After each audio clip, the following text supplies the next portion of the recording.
Mesdames et messieurs, bonjour et bienvenue dans Focus Eco. Dans un monde aujourd'hui globalisé, face aux défis de la mondialisation et de la concurrence, le Maroc a su s'imposer comme un acteur incontournable dans l'industrie aéronautique. L'accent est mis sur le renforcement des écosystèmes industriels, en particulier dans des secteurs stratégiques. En chiffres, ce secteur donc de l'aéronautique représente à peu près 250 entreprises. Durant les 2 dernières années, le secteur a franchi le cap symbolique des 20 milliards de dirhams à l'export, un secteur qui génère actuellement à peu près 20 000 emplois directs. Un secteur qui s'impose aussi désormais comme un pilier de l'économie nationale en contribuant à hauteur de 2,5% au PIB. Pour en parler donc avec nous aujourd'hui dans ce Focus Eco, Monsieur Omar Tijani, vous êtes professeur d'économie à la faculté polydisciplinaire de l'Arrache. C'est un plaisir de vous avoir avec nous. C'est un plaisir à partager. Merci Mme Khamlichi. Merci à vos téléspectateurs également et bonjour. Merci d'avoir accepté notre invitation. Alors, tout d'abord, avant de parler de l'aéronautique en particulier, quand on parle de consolider les écosystèmes industriels, de quoi s'agit-il exactement? Sachant qu'il y a une enveloppe qui vient d'être mobilisée, on parle de 5 millions de dirhams, justement dans ce sens, pour mobiliser une assistance technique externe aux écosystèmes industriels. Consolider les efforts de l'écosystème, cela revient à faire pérenniser ou bien à durabiliser les résultats positifs du secteur. L'année dernière, le secteur de l'aéronautique a eu un taux de croissance qui n'est pas satisfaisant. Cette année, en 2024, le taux de croissance des exportations, c'est plus de 17%. La consolidation, c'est le fait de durabiliser cette ligne de croissance et qu'elle ne soit pas perturbée. Il faut savoir que le secteur est face à des défis de taille. On parle de la perturbation de la chaîne d'approvisionnement mondiale. On parle de la fluctuation des prix de la matière première au niveau international. On parle de la rareté de la main-d'œuvre. On parle des défis environnementaux.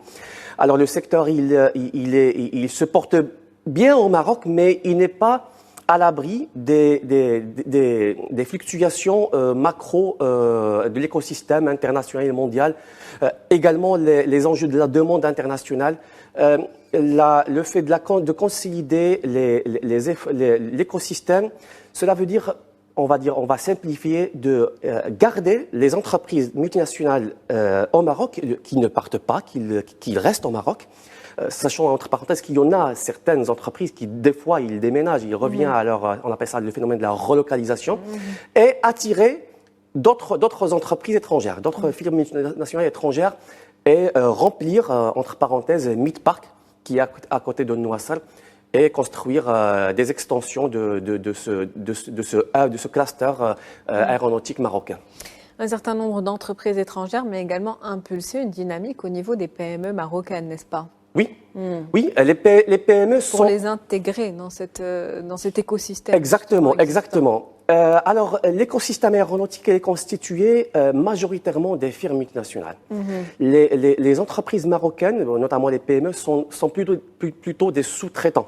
Donc, il y a comment il est organisé l'écosystème. Donc, il y a un constructeur ou deux, qui sont Boeing et Airbus. Et il y a dans le deuxième rond, le deuxième cercle, il y a les équipementiers. Les coussins, les tableaux de bord, les cabines de pilote, les nacelles, etc. Ce sont des équipementiers. Le troisième rond, ce sont des sous-traitants. Alors là, on peut trouver des entreprises marocaines. Voilà. Donc plus les multinationales viennent, plus ils travaillent avec des sous-traitants marocains. Justement, qu'est-ce qu'on peut dire aujourd'hui de la chaîne de valeur de l'aéronautique? La chaîne de valeur, la chaîne de valeur aéronautique alors c'est un peu compliqué comme l'avion à construire. Pour une pièce d'avion, on va parler du tableau de bord par exemple. On va parler du tableau de bord. La chaîne de valeur, c'est toutes les composantes qui intègrent, dont on a besoin pour fabriquer ce tableau de bord. Alors ça commence dès la conception. C'est la phase on appelle ça l'engineering, ou bien l'ingénierie, ou bien la conception. C'est une phase important de la chaîne de valeur et qui s'accapare de la plus grande valeur ajoutée, c'est la R&D. Donc, la conception, la fabrication, on appelle ça le manufacturing, et la maintenance. Donc, grosso modo, ce sont les trois, si vous voulez, étapes de la chaîne de valeur d'une pièce majeure de l'avion. Et ainsi de suite, pour parler de la chaîne de valeur globale de l'avion, c'est la somme des pièces majeures qui la composent.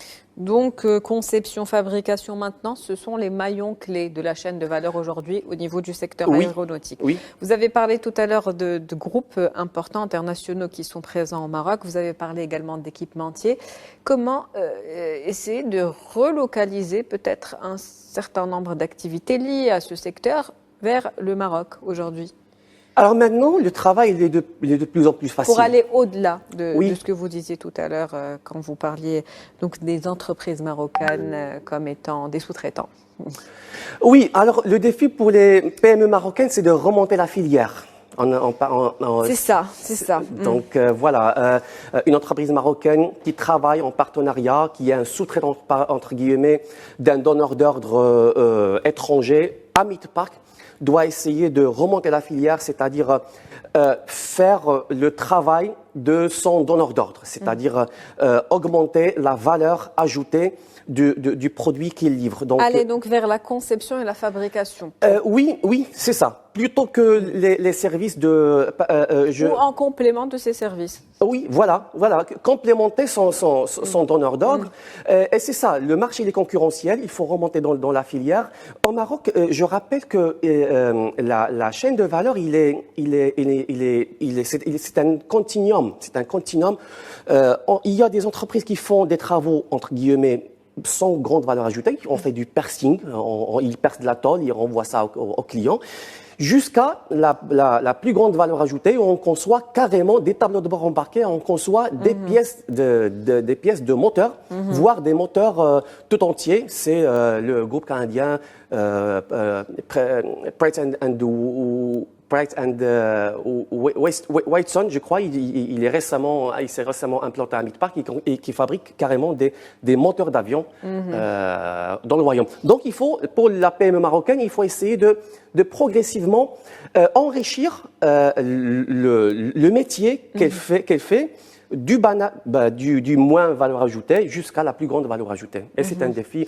C'est un défi, entre parenthèses, qu'on retrouve dans le textile également, qui travaille avec des sociétés espagnoles, des sociétés du textile marocaines. Certaines ont réussi et ils sont restés concurrentiels. D'autres n'ont pas réussi dans ce défi de remonter la filière et ils ont fait faillite malheureusement. Donc remonter la filière, c'est ce qu'on doit faire dorénavant. Oui. En mettant plus de technologie et de valeur ajoutée. Et justement, pour ce faire, plus de valeur ajoutée, plus de technologie, plus de compétences, il y a certainement des investissements qui doivent être mobilisés. Et justement, où en est-on aujourd'hui par rapport aux investissements dans le secteur et à l'innovation également? Alors, la tâche maintenant, elle est de moins en moins facile. C'est une boule de neige qui s'accélère et de plus en plus.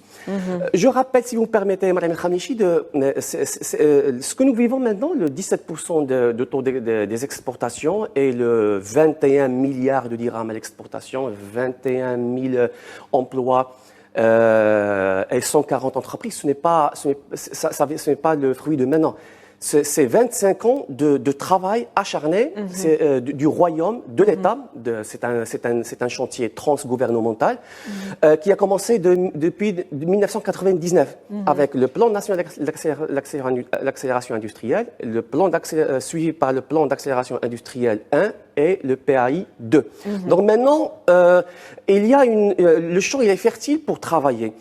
Il faut consolider. Donc, rapatrier plus, faire convoquer ou bien attirer plus de firmes multinationales. Il y a les incitations fiscales, économiques, d'infrastructures, etc., ressources humaines, etc. Et vous avez parlé de l'innovation. On va revenir. Oui. L'innovation, Midpark, il est certifié hygiène, qualité, environnement, HQE. En tant que plateforme, bien que zone industrielle dédiée à l'aéronautique. Également, nous avons les matières premières pour fabriquer. Maintenant, le secteur il se tourne comme l'automobile vers les énergies renouvelables. Donc, il y a l'alternative de l'hydrogène. Justement, puisque oui. vous en parlez, on a ce défi qui est important d'ici donc 2050, c'est celui d'émettre zéro émission de carbone. Alors, comment intégrer les enjeux de décarbonation et d'efficacité hydrique dans les activités industrielles, notamment dans ce secteur qui est celui de l'aéronautique, mais ça s'applique également à l'automobile, par exemple. Oui, c'est le même défi environnemental. Déjà, nous avons des avions électriques, les avions court trajet. Déjà, ça se vend et ça se fabrique en partie. L'avion, Mariam Khamichi, il n'y a aucun pays qui fabrique un avion en entier. Comme la voiture, c'est un grand produit. Il y a plusieurs pays, même des pays européens et américains, n'arrivent pas à fabriquer le produit, l'avion en entier. Donc, les avions court trajet, ils sont en partie fabriqués à Midpark. Donc déjà, il y a des avions court trajet électriques. Pour les longs trajets, il y a l'alternative d'hydrogène. C'est un peu compliqué au niveau technique. Ça vient en fait de la demande du client et de la demande des normes internationaux de COP, des différents COP, etc. La recherche et le développement est lié et il avance très très vite. On aura bientôt les moteurs hydrogène qui en contact avec avec l'oxygène, ça crée une poussée, ou bien on peut avoir l'hydrogène en contact avec l'oxygène, il alimente une batterie. Donc, soit le moteur à réaction classique hydrogène, ou bien la batterie qui se charge par électricité produite par l'hydrogène et l'oxygène. Donc, ce sont les deux alternatives. Je rappelle que l'UM6P, Mohamed VI Polytechnique à Benguir, elle vient d'ouvrir un centre de R&D dédié à l'aéronautique à Nouassal. On travaille avec Boeing sur ça, sur le futur du moteur non thermique, donc c'est hydrogène, pour équiper des voitures, équiper des avions de demain. Voilà. En tout cas, des mesures qui sont mises en place, il y a une réelle volonté qui est là de développer ce secteur. Merci à vous, Monsieur Omar Tijani. Je rappelle que vous êtes professeur d'économie à la faculté polydisciplinaire de l'Arrache. C'était un plaisir de vous avoir avec nous ce soir pour parler de ce secteur important d'économie nationale. Le plaisir est partagé. Merci à vous et à vos spectateurs. Merci. C'est la fin du Focus